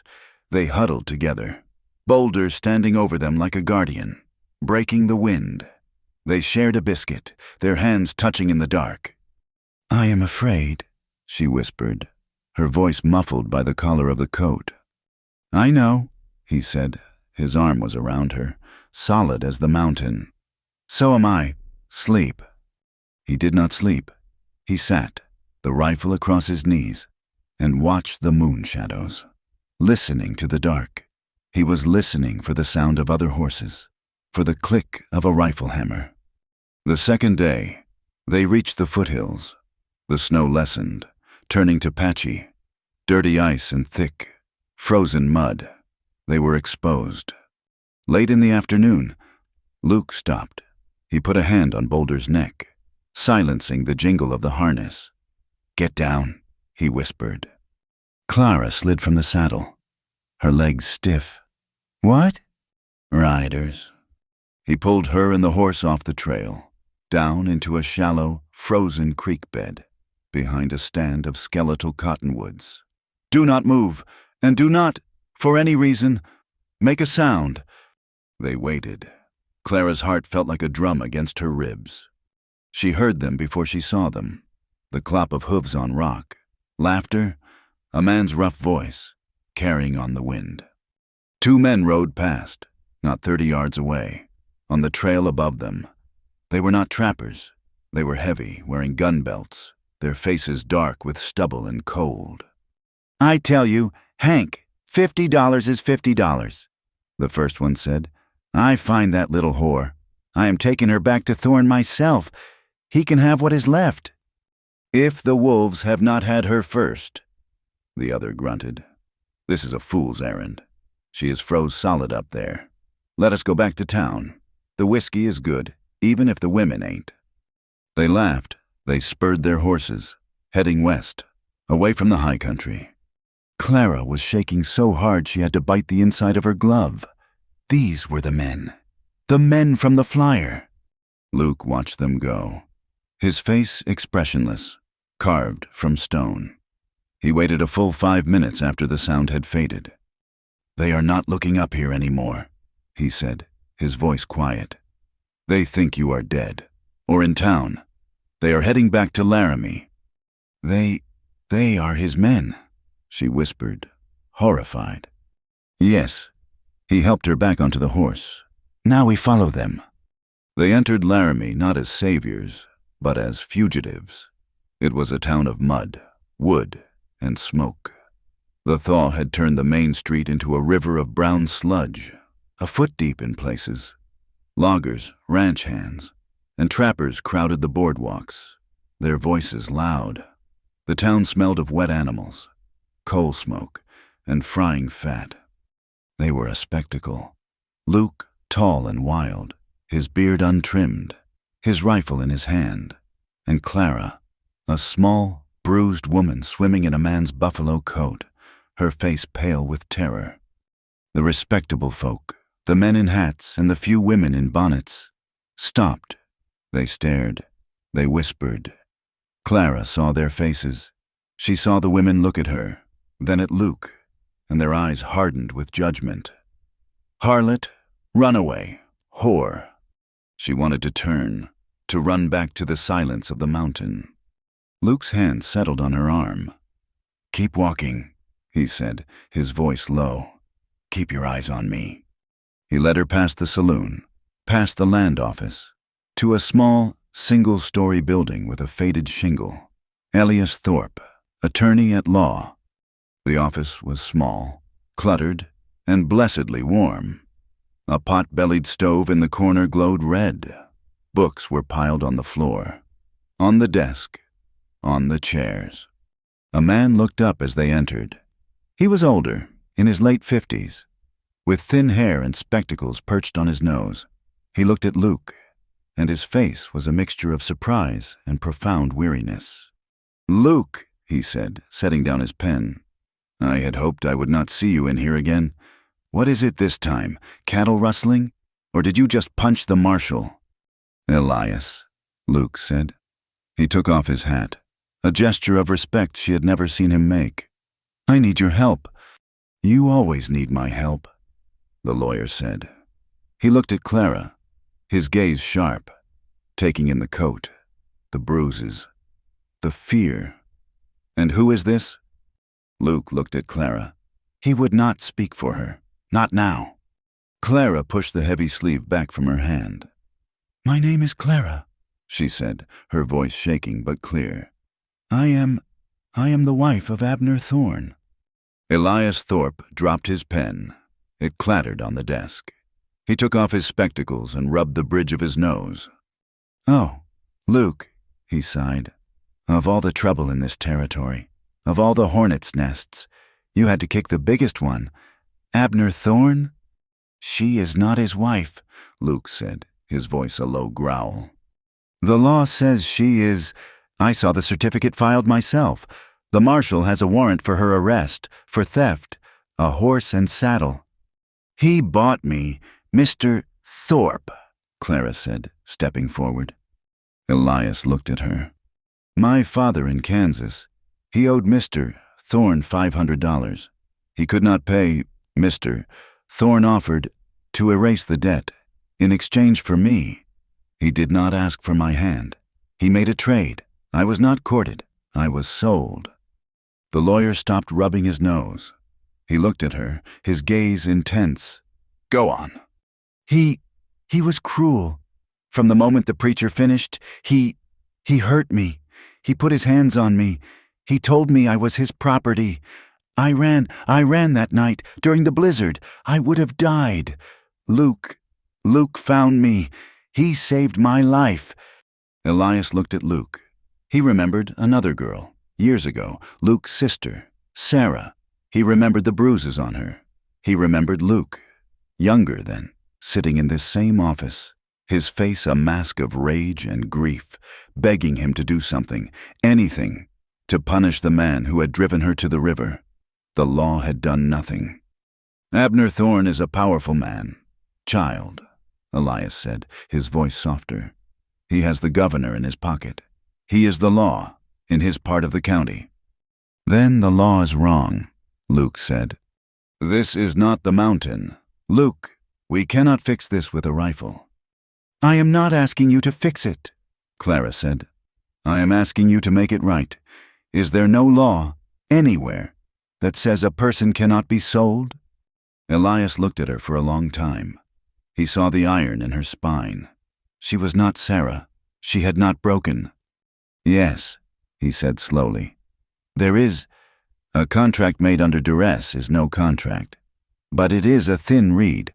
Clara, he said, she said defense. A judge will see a legal marriage certificate. And your testimony. It might not be enough." "It has to be," she said. Elias nodded, his mind made up. He stood. "Judge Harlan is in town. He is a fair man. He does not like Thorne, but he respects the law. I will file an immediate petition for annulment, based on coercion and duress, but this will be public. Abner will know you are here within the hour. He will not wait for the judge." "We know," Luke said, his hand resting on the grip of his pistol, the one in his belt. "That is what we are counting on." The word spread through Laramie faster than fire in a dry prairie. "She is here, the runaway bride. She is with the hermit.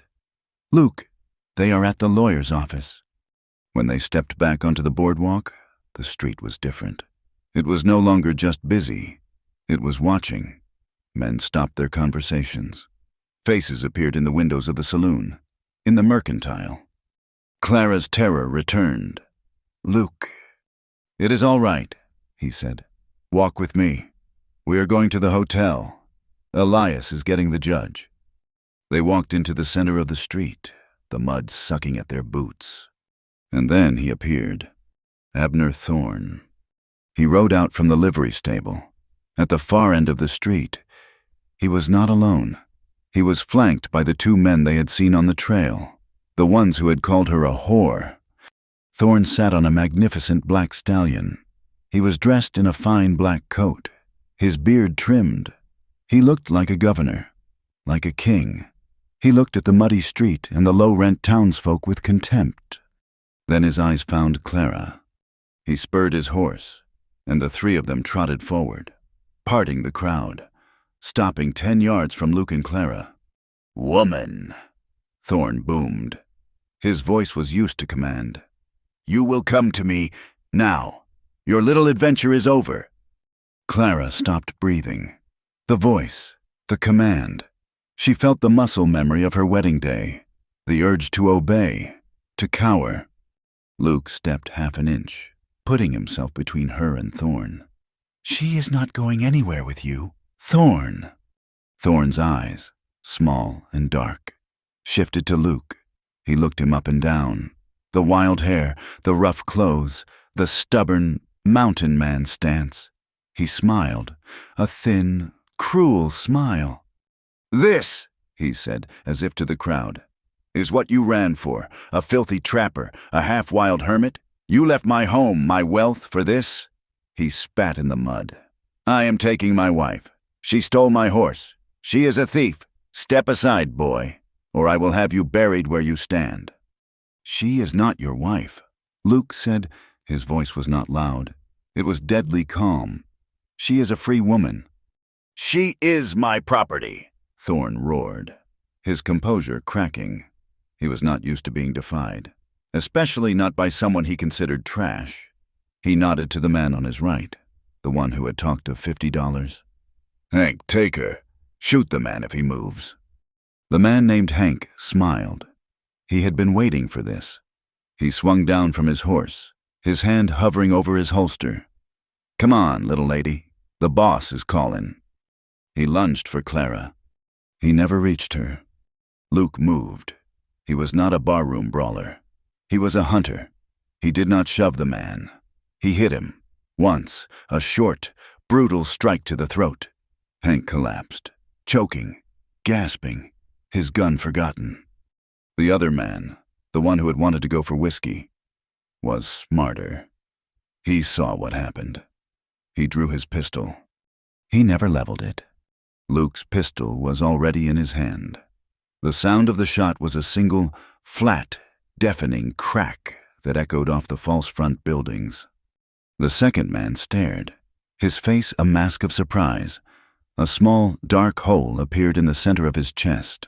He sat down in the mud, looked at the hole, and then fell over, dead. It was over in 2 seconds. The street was silent. Smoke drifted from the barrel of Luke's pistol.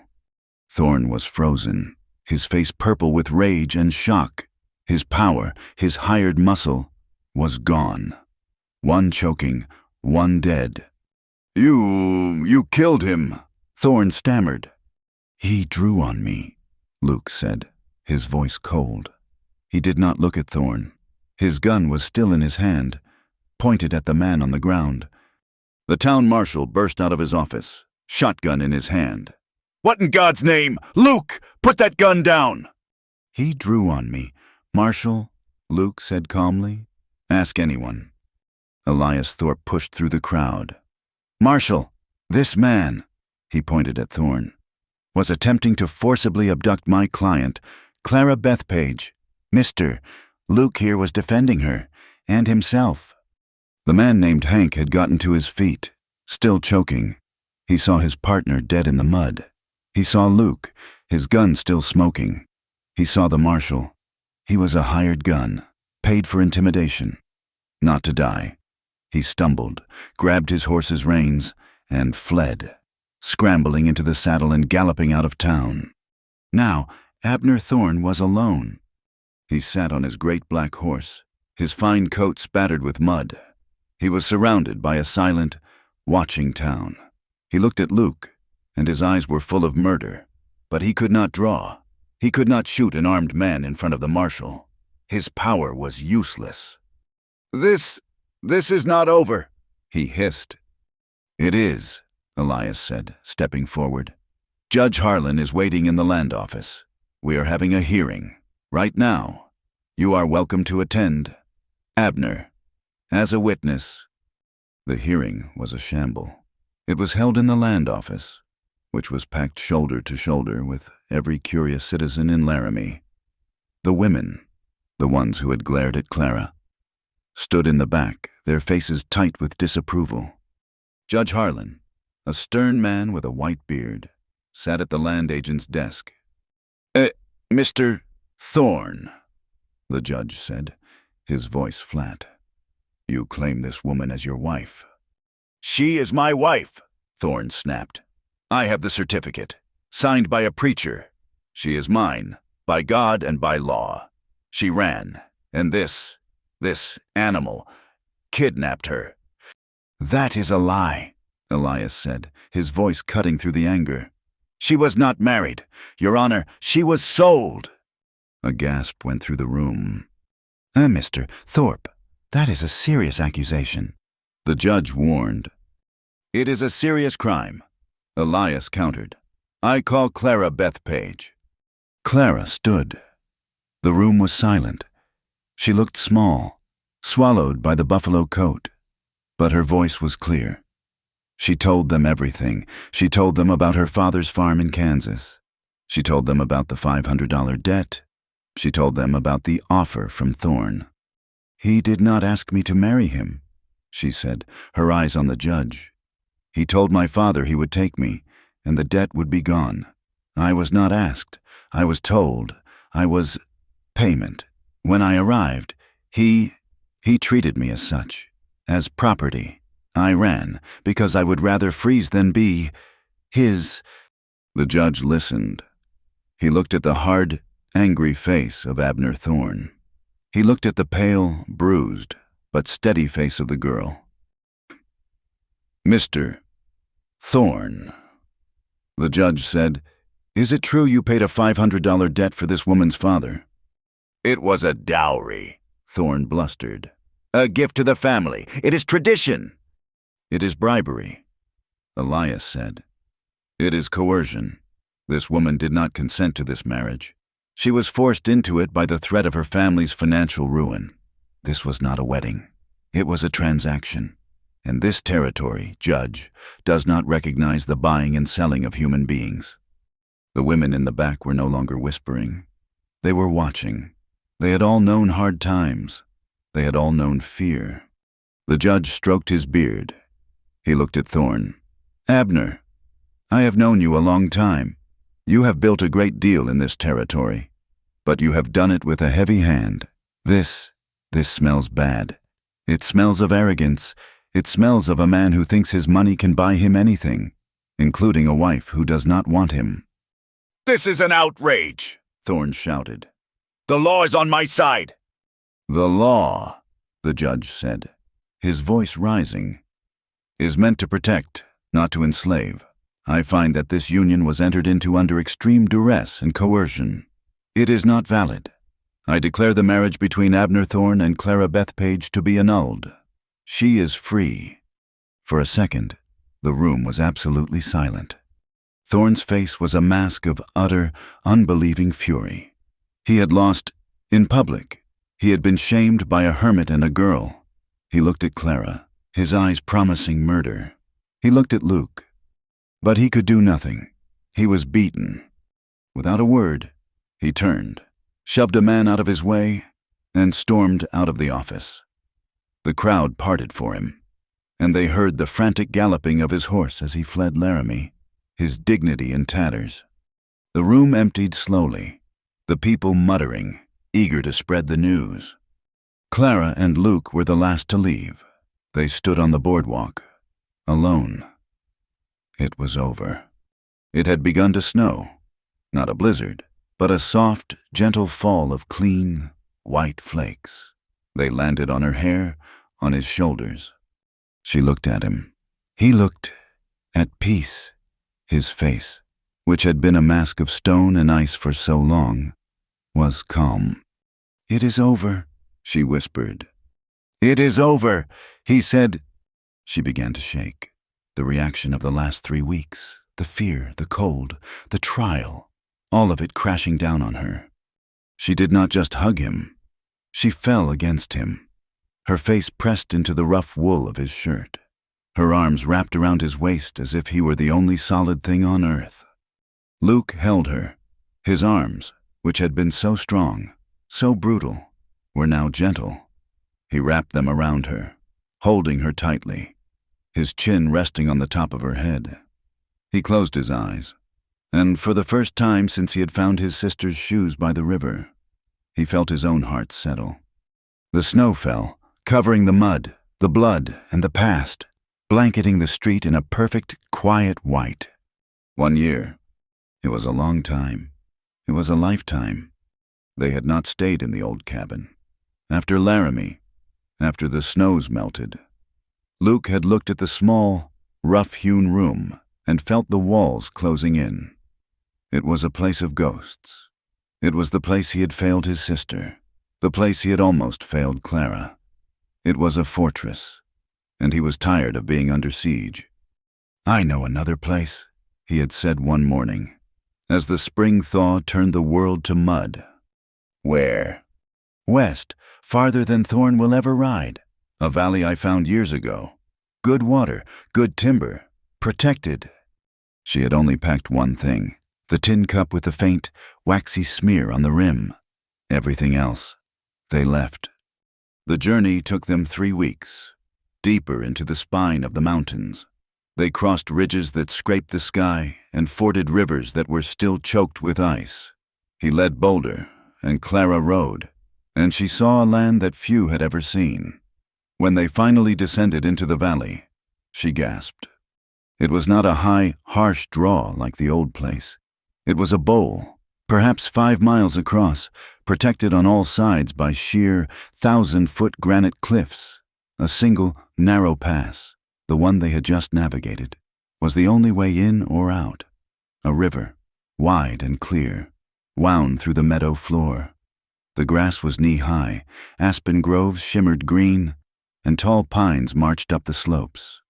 It is like Eden," she whispered. "It is home," he said. They built the new cabin together. He cut the trees, but she had helped him peel the bark, her hands learning the simple, satisfying work. He notched the logs, his axe moving with a skill that was almost art. But she had helped him mix the chinking, her hands covered in mud and straw. This cabin was different. It was larger. It had 2 rooms, a true luxury, one for living, and a small one for sleeping. It had a real porch, facing south, to catch the winter sun, and it had windows, 2 of them, made from glass panes he had packed all the way from Laramie, wrapped in blankets. He had spent his last dollars on them. "A woman needs light," he had said, as if it embarrassed him. Clara had cried. They had built a life. As the summer sun warmed the valley, they had built a home. A year passed. The snows came, deep and quiet, sealing the pass, and they were alone. But it was not imprisonment. It was peace. The snows melted, and the spring returned, bringing a carpet of wildflowers to the meadow. Clara changed. The girl from Kansas, the terrified bride, was gone. Her hands were calloused now, her skin browned by the sun, but the softness had not left her. It had simply settled, deepened. She had a garden, behind the cabin, in a patch of rich river-bottom soil. She grew potatoes, beans, and onions, and in a small, defiant plot by the front door, she grew flowers, wild columbine she had transplanted from the cliffs, and a few precious seeds of marigold she had traded a trapper for. She learned to bake bread, real risen bread, in the small cast-iron oven Luke had hauled in.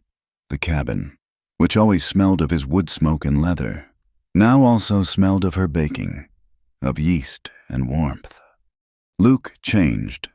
The hermit, the man who lived with ghosts, had found a purpose beyond survival. He was a provider. He still hunted. He still trapped. His line of traps ran the perimeter of their valley. The furs he gathered were prime, and once in the spring and once in the fall, he would make the long journey to a settlement to the west, a different town, where no one knew of Abner Thorne. He traded his furs not just for coffee and salt, but for glass jars for Clara, for flour, for a small bolt of blue calico cloth, and once a thin book of poetry, which he gave to her, his face averted, as if he were handing her a loaded pistol. They were not rich, they were not easy, but they were happy. Their happiness was a quiet thing. It was not built on grand declarations. It was built on the small, steady rhythms of their life. It was the silence of the evening, as she sat mending a shirt and he sat oiling his rifle, the firelight playing on them both. It was the shared look when a hawk cried overhead.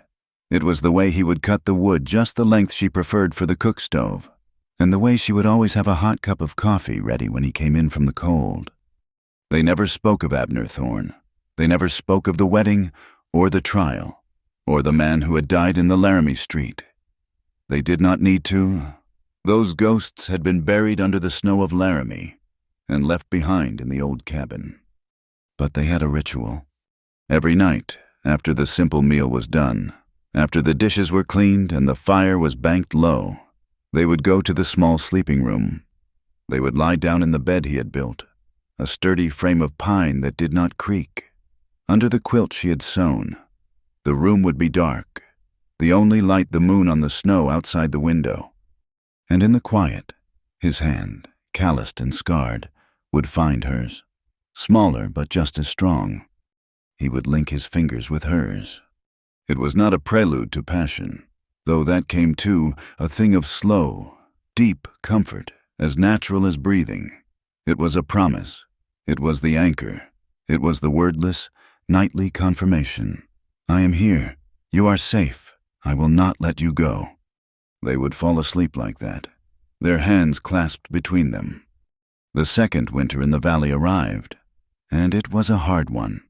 The snow came early, in October, and it did not let up.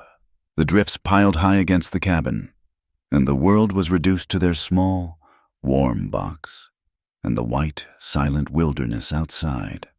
One afternoon, in the deep cold of January, Luke was checking his trap line near the pass. A new storm was blowing in, the sky a low, bruised purple.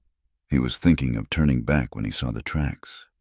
They were small, too small for a wolf, too small for a man. He froze.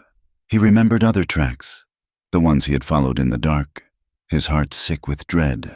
Clara's tracks. These were smaller, and there was a drag mark. He unslung his rifle. He moved quickly, his snowshoes making a soft, hissing sound. He followed the tracks from the pass, down into the valley, for almost a mile. They were erratic, stumbling. Whoever it was, they were done. He found the bundle under a drift-covered pine. It was not a woman. It was a child.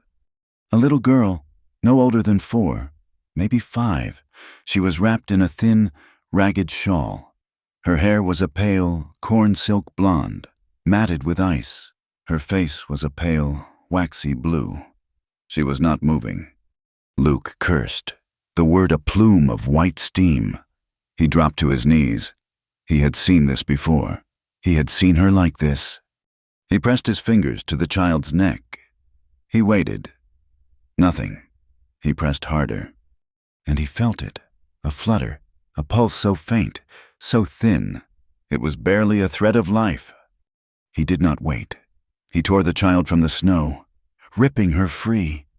He tore open his own heavy coat and shoved the small, frozen body inside, against his wool shirt, against his own skin. She was a block of ice. "Hold on," he growled. "To her, to the mountain, to God. You hold on." He ran. He did not walk. He ran the mile back to the cabin, his snowshoes sinking, his lungs burning, the storm howling at his back, a pack of wolves chasing him. He kicked the door open. Clara was standing by the hearth, a wooden spoon in her hand, her face placid. She saw his face, and the spoon clattered to the floor. "What?" "Get the blankets," he roared. "Now, by the fire." He tore the child from his coat and laid her on the bearskin rug, the one he had brought from the old cabin. She was a tiny, pathetic, frozen thing. Clara did not ask questions. She saw the blue face, and she moved. They worked together, a grim, practiced team. They had done this before, but this was different. This was not a woman. This was a child. They cut the frozen rags from her. They brought warm water, not hot, and bathed her limbs, rubbing life back into them. And when she was clean, and still terribly, terribly cold, Luke looked at Clara. "It is not enough. She is too small. She cannot fight." Clara understood. She stripped off her own heavy wool dress, down to her chemise. She scooped the child up, wrapped her in the driest blanket, and got under the pile of furs with her. She gathered the small, icy body against her own, skin to skin, a mother holding a newborn. Luke knelt beside them, piling more blankets on top, tucking them in. He fed small, hot sips of broth, mixed with a drop of whiskey, into the child's mouth. They worked all night. They did not speak. They were two parts of the same machine, focused on one thing, the tiny, flickering pulse. Toward dawn, the child shivered. Clara gasped and held her tighter. "Luke, she is shivering." The child's eyes opened. They were blue and wide, and utterly, blankly terrified. She saw the strange woman, the strange man, the strange room. She opened her mouth, and she screamed. It was a high, thin, terrified wail. It was the most beautiful sound they had ever heard. They called her Annie. She did not tell them her name. She did not speak at all for the first week. She had been abandoned, left by a desperate family, perhaps, on the pass, to freeze or be found, a sacrifice to the winter. She would not let Clara out of her sight. She would not eat unless Clara ate first. She hoarded biscuits under her small pillow. Luke was wary. He watched the child, his face closed. She was a complication. She was another mouth, another heart, another thing to lose. "Clara," he said one night, as they stood on the porch, watching the stars. The child was asleep inside, her first peaceful sleep. We are not people who can. We live rough. This is no life for a child." "What life is?" Clara asked, her voice quiet. She turned to him. The moonlight was soft on her face. "To be left in the snow, to be sold for a debt, to be told you are property?" He was silent. "She was left, Luke," Clara said. Her voice was fierce, the same fierceness he had heard in the Laramie courtroom. "She was discarded, thrown away, because she was a burden, just like I was, just like your sister was." She took his hand. We did not just run here to hide, did we? We came here to be free, and we are. I cannot be free and turn my back on someone who is still trapped." She looked at the cabin door. "This is why, this is the reason. All of it, the running, the avalanche, the trial. It was all so we could be here, right now, for her, to give her what we never had, a choice, a home." He looked at her, at this woman who had once been a terrified girl, now stronger than the granite cliffs around them. He saw the tears in her eyes. He saw the iron in her spine. This was not about redemption for her past. It was about defining her future. He pulled her into his arms. "She will need her own bed," he said, his voice rough.